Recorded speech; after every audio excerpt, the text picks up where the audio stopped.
दिल्ली के जामिया नगर से पकड़े गए धर्मांतरण के षड्यंत्रकारियों से यह स्पष्ट हो गया कि इनका षड्यंत्र कितना गहरा, व्यापक, घिनौना और राष्ट्रव्यापी है।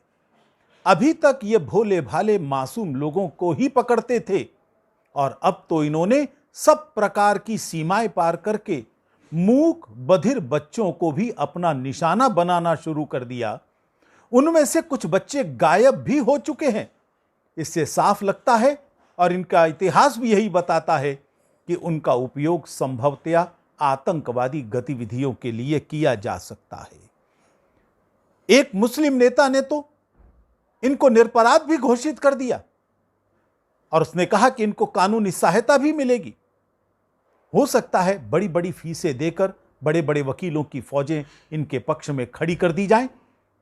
पहले भी कर चुके हैं। साफ लगता है इनको विदेशों से भी बहुत बड़ा पैसा मिलता है और मुस्लिम समाज का एक बड़ा वर्ग इनका साथ भी देता है। इनके कई रूप सामने आ चुके हैं और इसीलिए एक न्यायपालिका ने स्पष्ट शब्दों में कहा था कि लव जिहाद धर्मांतरण का सबसे घिनौना स्वरूप है। उत्तर प्रदेश में यह पकड़े गए क्योंकि वहां पर कानून था। जहां पर धर्मांतरण विरोधी कानून नहीं है वहां तो इनके लिए खुला मैदान है। इसलिए अब समय आ गया है, इस पर राष्ट्रव्यापी बहस होनी चाहिए, राष्ट्रव्यापी जांच होनी चाहिए।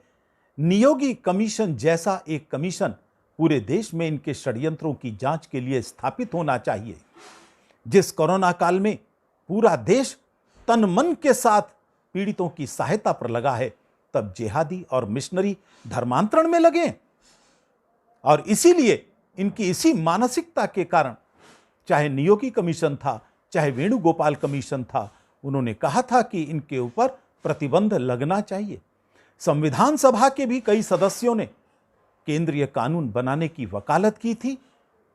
हमारा स्पष्ट मत है कि अब यह समय आ गया है, इस पर चर्चा होकर केंद्रीय कानून बनाने की संभावनाओं पर विचार करना चाहिए।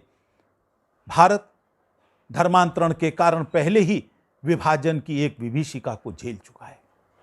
धर्मांतरण के कारण ही आज भारत में जिहादी आतंकवाद है।